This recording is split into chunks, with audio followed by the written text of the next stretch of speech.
बच्चे बड़ों से ही सीखते हैं। बाग की बेंच पर बैठकर नानी बच्चों को खेलते हुए देख रही थी। आइसक्रीम वाले के पास एक परिवार ने आकर आइसक्रीम खरीदी। पापा ने आइसक्रीम खोलकर कागज वहीं फेंक दिया। उन्हें देखकर बेटे ने भी वही किया। तभी लड़के की नजर नानी पर पड़ी। बेटे ने इशारा करते हुए कहा, देखिए पापा, वो का वाली नानी, वही जो अच्छी अच्छी कहानियां सुनाती है। और वह भागते हुए नानी के पास पहुंच गया। नानी ने प्यार से पूछा, क्या तुम सब कहानी सुनने आए हो? मैं तुम सबको वुडवर्ल्ड जंगल के जानवरों की एक कहानी सुनाती हूँ। फिर वे लड़के के मम्मी पापा से बोली, आपको भी यह कहानी अवश्य सुननी चाहिए। वुडवर्ल्ड जंगल के जानवरों की कहानी सुनने के लिए वे सब नानी के आसपास बैठ गए। एक दिन अपना हम्पी स्कूल जाने के लिए तैयार हो रहा था। हमेशा की तरह उसे फिर देरी हो चुकी थी। उसके इंतजार में उसके दोस्त एडी, एजे, टीजे और गॉर्जी अपना सब्र खोते जा रहे थे। हम्पी की माँ कमरे में आई। वे जल्दी में लग रही थी। हम्पी के पापा अखबार पढ़ रहे थे। माँ ने पापा से पूछा, आपने स्नान किया? पापा बोले, नहीं रे, बड़ी सुस्ती आ रही है, कल देखूंगा, कुछ दिन पहले ही तो मैं नहाया था। एडी और उसके दोस्त भौंचक्के रह गए। हम्पी के पापा कई दिनों से नहीं नहाए थे। छी! फिर माँ बोली, हम्पी, तुमने स्नान किया? हम्पी अपने पापा का उत्तर सुन चुका था। तुरंत वह बोला, मैं भी नहीं नहाऊंगा। जो पापा के लिए ठीक था, शायद वह उसके लिए भी ठीक था। तभी किसी ने दरवाजे की घंटी बजाई। पापा बोले, हम्पी, देखो तो कौन है? जो कोई भी हो, कह देना कि मैं घर पर नहीं हूं। दरवाजे पर अजगर अंकल खड़े थे। वे पापा से मिलना चाहते थे।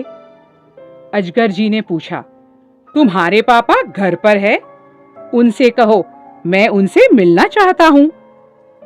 हम्पी ने कहा, नहीं, पापा घर पर नहीं हैं, वे बाहर गए हैं। सब दोस्त चौंक गए। उन्होंने एक दूसरे को देखा। हम्पी झूठ बोल रहा था, यह गलत बात थी। लेकिन उन्हें स्कूल के लिए देरी हो रही थी, इसीलिए वे सब स्कूल के लिए निकल पड़े।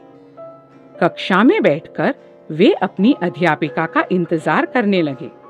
जल्द ही मिस फॉक्सी आ पहुंची। मिस फॉक्सी बोली, गुड मॉर्निंग बच्चों, जल्दी से अपने होमवर्क निकालो। देखूं जो मैंने कल दिया था वह तुम सब ने किया या नहीं। बारी बारी से मेरे पास लेकर आओ। एक एक करके सब मिस फॉक्सी के पास गए और अपने होमवर्क उन्हें दिखा दिए। लेकिन हम्पी नहीं गया। हम्पी ने होमवर्क किया ही नहीं था। अब वह क्या करेगा? हम्पी ने इधर उधर देखा और जल्दी से अपनी होमवर्क वाली कॉपी डेस्क के अंदर छुपा दी। उसे लगा कि किसी ने भी नहीं देखा, किंतु एडी उसकी हरकत देख चुका था। उदास चेहरा बनाते हुए हम्पी ने अध्यापिका से कहा, मिस, मैंने होमवर्क किया था, लेकिन मैं कॉपी घर भूल आया हूं। मिस फॉक्सी को यह बात पसंद नहीं आई। हम्पी को चेतावनी देते हुए वे बोली, इस बार मैं तुम्हें छोड़ देती हूँ, लेकिन यह आखिरी मौका है, अगली बार तुम्हें दंड मिलेगा। एडी मुस्कुराते हुए हम्पी से बोला, तुम झूठ क्यों बोल रहे हो? कॉपी है ना तुम्हारे पास? हम्पी ने धीरे से कहा, चुप, कभी कभी झूठ बोलने से कोई नुकसान नहीं होता। मेरे पापा भी ऐसा ही करते हैं, वे कर सकते हैं तो मैं भी कर सकता हूं। क्लास चलती रही। मिस फॉक्सी ने उन्हें कुछ और भी काम दिया। वे टहलते हुए सब पर नजर रख रही थी। जब भी वे हम्पी के पास से निकलती, तब उन्हें एक अजीब सी गंध आती। वे सूंघ सूंघ कर पता लगाने की कोशिश कर रही थी कि गंध कहां से आ रही थी। यहाँ वहां देखकर भी उन्हें समझ नहीं आया की गंध कहां से आ रही है। अपनी नाक ढककर वे झुंझलाई, यह क्या गंध आ रही है, बहुत गंदी है। वे पूछ बैठी, तुम में से किसी को पता है यह गंध कहां से आ रही है? झट से नैन्सी बोल पड़ी, मिस मिस, यह बदबू हम्पी से आ रही है। देखिए ना, यह कितना गंदा है। कुछ सोचते हुए मिस फॉक्सी ने हम्पी की ओर देखा। नैन्सी सही कह रही थी, बदबू हम्पी से ही आ रही थी। इस बार वे क्रोधित हो गई। वे हम्पी पर बरस पड़ी, आज तुमने स्नान नहीं किया? हम्पी शर्म से लाल हो गया। सब उसकी ओर देख रहे थे। कुछ विद्यार्थी उस पर हंसने भी लगे। मिस फॉक्सी काफी गुस्से में थी। हम्पी को डांटते हुए वे बोली, हम्पी, यह सब नहीं चलेगा। पहले तो तुमने अपना होमवर्क नहीं दिखाया क्योंकि तुम घर पर भूल आए थे। दूसरा, अब तुम बिना स्नान किए स्कूल आ गए हो। कितनी बदबू आ रही है। इसी क्षण क्लास से बाहर हो जाओ। जब तक तुम्हारा होमवर्क पूरा नहीं हो जाता, तुम्हें क्लास में आने की अनुमति नहीं है, और बिना नहाए कभी भी नहीं। हम्पी शर्म के मारे धीरे धीरे क्लास से बाहर जाने लगा। सब उस पर हंस रहे थे, लेकिन हम्पी के दोस्तों को उसके लिए बहुत बुरा लग रहा था। हम्पी पूरी शाम उदास था। वह चुपचाप बैठा रहा। वह किसी से भी बात नहीं करना चाहता था। वह एक ही बात सोचता जा रहा था, स्कूल में आज का दिन इतना खराब क्यों बीता? मैंने वही किया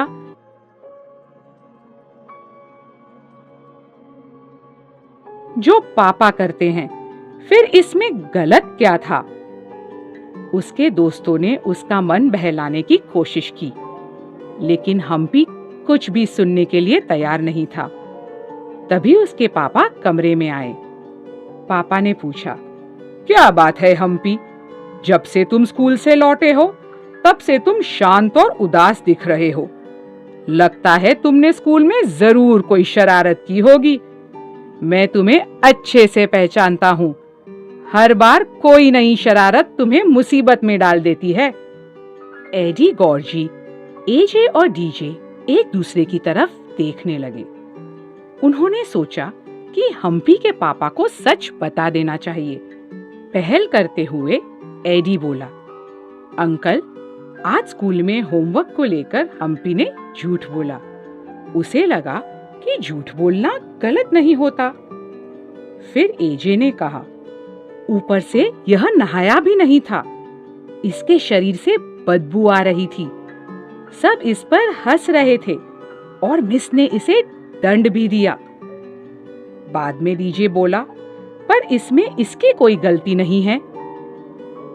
फिर एडी ने कहा, इसे कभी किसी ने बताया ही नहीं कि झूठ बोलना गलत बात होती है। इसे लगता है कि कई दिनों तक स्नान न करना भी ठीक होता है। हम्पी के मम्मी पापा घबरा गए। उन्हें एक बात समझ में आ चुकी थी। हम्पी के पापा ने धीरे से कहा, झूठ बोलना शायद इसने मुझसे ही सीख लिया है। उन्हें याद आया कि किस तरह उन्होंने हम्पी को झूठ बोलने को कहा था। हम्पी की माँ ने पापा के कान में धीरे से कहा, और आपने कई दिनों से स्नान भी नहीं किया है। शायद हम्पी को लगता है कि यदि आपके लिए स्नान न करना ठीक है, तो उसके लिए भी स्नान न करना ठीक है। पापा सहमत थे। हाँ, मैं गलतियां कर रहा हूँ और हमारे बेटे को लगा कि वही सही है। यह सब मेरी वजह से ही हुआ है। मुझे अपनी गलतियां सुधारनी होगी। पापा ने हम्पी से कहा, बेटा, इसमें तुम्हारी गलती नहीं थी। तुम वही कर रहे थे जो तुम मुझे करते देखते थे। गलती मुझसे हुई है।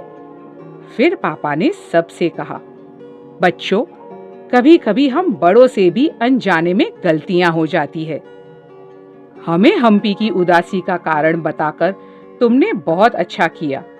अब मैं अपनी गलतियां सुधारूंगा और एक बार फिर सब कुछ ठीक हो जाएगा। क्यों हम्पी, मैं ठीक कह रहा हूं ना? एडी, एजे, डीजे और गौरजी मुस्कुराने लगे। उनके साथ हम्पी के मम्मी पापा को भी एक नया सबक सीख लिया था, और वह था, चाहे कुछ भी हो जाए, हमेशा सही बात का चुनाव करना चाहिए। नानी की कहानी खत्म हो चुकी थी। उस लड़के के मम्मी पापा बहुत ध्यान से सुन रहे थे। लड़का बोला, पापा, हमने बिना सोचे समझे आइसक्रीम खोलकर कागज वहीं पर फेंक दिया था। लड़के के पापा उससे सहमत थे। वे बोले, हाँ बेटा, हमने जो किया वह ठीक नहीं था। नानी जी, हमारी आंखें खोलने के लिए धन्यवाद। बच्चों से कई ज्यादा गलतियां हम बड़ों से भी हो जाती है। नानी प्यार से मुस्कुराई। वे इस बात से खुश थी कि इस बार केवल बच्चों ने ही नहीं, बल्कि बड़ों ने भी एक विशेष सबक सीख लिया था। हमने क्या सीखा? भले ही बड़े गलत हो, लेकिन समय पर सही काम करना हम सब के लिए आवश्यक होता है।